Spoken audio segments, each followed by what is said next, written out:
வணக்கம் ஃப்ரெண்ட்ஸ். ரொம்ப ஒரு share dismiss mister Vadivel Balaji வந்து இறந்து போயிருக்காரு. ஓகேவா, அதை பற்றின சில பேசிக்கான விஷயங்களை பற்றி தான் பேச போகிறோம். ரொம்ப டீப்பாக ஒன்றும் பேச போகிறதில்ல. நமக்கு அவரை பற்றி என்ன சொல்கிறது, அவரை பற்றின பல விஷயங்கள் நமக்கு தெரியாமல் இருக்கலாம், தெரிஞ்சிருக்கலாம். ஓகேவா, இப்போ நம்ம அதை பற்றி பேச போகிறதில்ல. பட் ஆனால் ஒரு ரொம்ப பாப்புலரான ஒரு ஆக்டர் வந்து இறந்து போயிருக்காரு. அவருக்கு பேக்ரவுண்டில் என்ன நடந்திருக்கு, என்ன மாதிரி விஷயங்கள் அவர் தகுதிப்படுத்தப்பட்டிருக்காரு அப்படின்றத பற்றி நம்ம பார்க்கலாம் இருக்கோம். ஓகேவா, நமக்கு தெரிஞ்ச சின்ன பேசிக்கான ஒரு கான்செப்ட்ஸ் தான் பார்க்க போகிறோம். ஓகேவா, உங்கள் வீடியோக்குள்ள போகலாம். இப்போ என்னன்னா, வடிவேல் பாலாஜி உங்களுக்கு எல்லாமே தெரியும். வடிவேல் பாலாஜினா எப்படி வந்திருப்பாங்க, வடிவேலை வந்து ஒரு இமிட்டேட் பண்ணி காமெடியனாக வந்துட்டு அவரை பற்றின அவ்வளோ அப்படியே அவர் சாயலில் வந்து நடித்தவர் தான் வடிவேல் பாலாஜி. ஒரு நல்லாவே தெரியும்.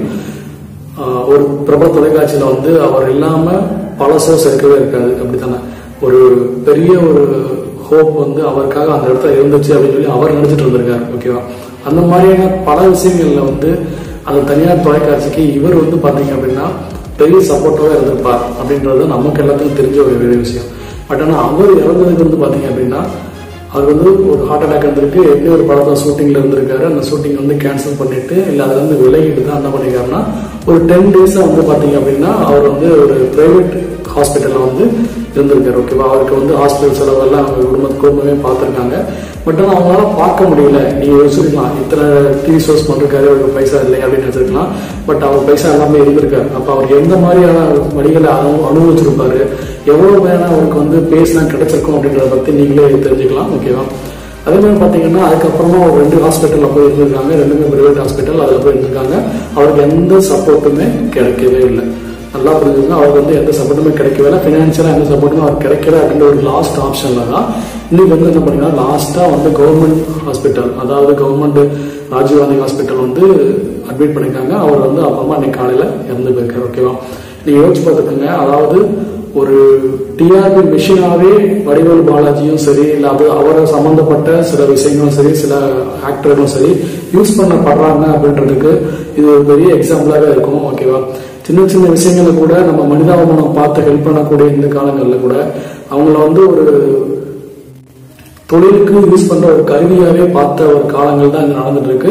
இது யாரா இருந்தாலும் சரி, வடிவேல் பாலாஜிக்கு இந்த நிலைமை அப்படின்னா இன்னும் அடுத்து யாரா இருந்தா கூட அவங்களுக்கு இதே நிலைமை தான் இருக்கு. வடிவேல் பாலாஜி அவங்கள்ட்ட போயிட்டாரு, அதனால நம்ம இதை பத்தி பேசிட்டு இருக்கோம். ஓகேவா, ஆனா இது போகாம லைவா வாழ்ந்துட்டு இருக்கவங்களுக்கும் இந்த மாதிரி சப்போர்ட் இல்லாம கஷ்டப்படுறவங்க நிறைய பேர் இருக்காங்க. ஓகேவா, ஒரு நீங்க நல்லாவே பார்த்திருப்பீங்க, கவன் திரைப்படம் பார்த்திருப்பீங்க இல்ல, அந்த படத்துல வந்து பாத்தீங்க அப்படின்னா என்ன நடக்குது, தொலைக்காட்சிகள் என்னமா நடக்குது, டிஆர்பிக்காக எப்படிலாம் யூஸ் பண்ணப்படுறாங்க மக்கள், எந்த மாதிரிலாம் டிஆர்பி மக்கள்கிட்ட போய் சேர்க்கிறாங்க.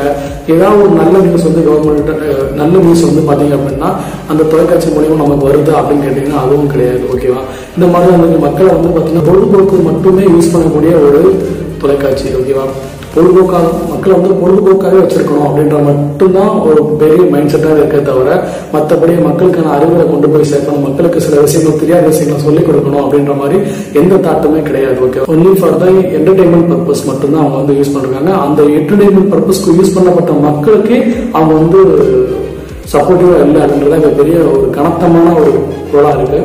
சப்போஸ் இதே மாதிரி நிறைய பேர் நினைச்சிட்டு இருப்பீங்க, இந்த மாதிரி டிவி ஷோஸ் போனா பெரிய ஆளாயிரலாம் அந்த மாதிரி நினைச்சிட்டு இருப்பீங்க.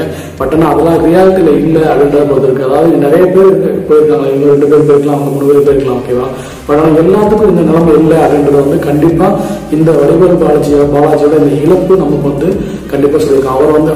அவர் வந்து நீங்க நினைச்சாலே பாத்தீங்க அப்படின்னாலே நாய் சேகர் அப்படின்ற ஒரு கான்செப்ட் வந்து பாத்தீங்கன்னா செம்மையா பண்ணாரு.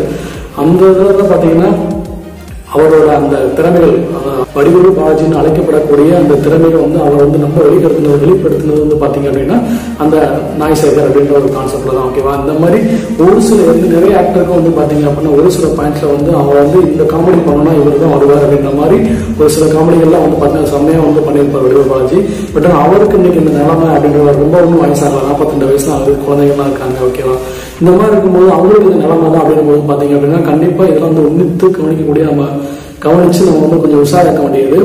ஓகேவா, என்டர்டைன்மெண்ட்டை மட்டுமே பார்க்குற ஒரு நிறுவனம் வந்து பாத்தீங்க அப்படின்னா அவங்களோட மதிப்பை அவங்களோட வந்து ஒரு இண்டிவிஜுவாலிட்டியை வந்து மதிக்காது அப்படின்றதுக்கு வடிவேல் பாலாஜின்றது ஒரு வந்து பெரிய ஒரு எக்ஸாம்பிளாகவே சொல்லலாம். ஓகேவா, ஓகே ஃப்ரெண்ட்ஸ், எனக்கு சொல்லணும்னு தோணுன சில விஷயங்கள்லாம் சொல்லியிருக்கேன். இது வந்து உங்களுக்கு சில பேருக்கு பிடிக்காம இருக்கலாம். ஒரு தொலைக்காட்சியில் என்டர்டைன்மெண்ட் மட்டும்தானே அப்படின்னு சொல்லி நீங்கள் நினைக்கலாம். பட் ஆனால் எனக்கு தோணுன சில விஷயங்கள் நான் ஷேர் பண்ணியிருக்கேன். இந்த வீடியோ உங்களுக்கு பிடிச்சிருந்து அப்படின்னா கண்டிப்பாக உங்கள் ஃப்ரெண்ட்ஸுக்கும் ஷேர் பண்ணுங்க. அவங்களும் இந்த உண்மையான ரியாலிட்டியை தெரிஞ்சுக்கிட்டோம். ஓகேவா? நம்ம சேனலை சப்போர்ட் பண்ணுங்க. Thank you friends.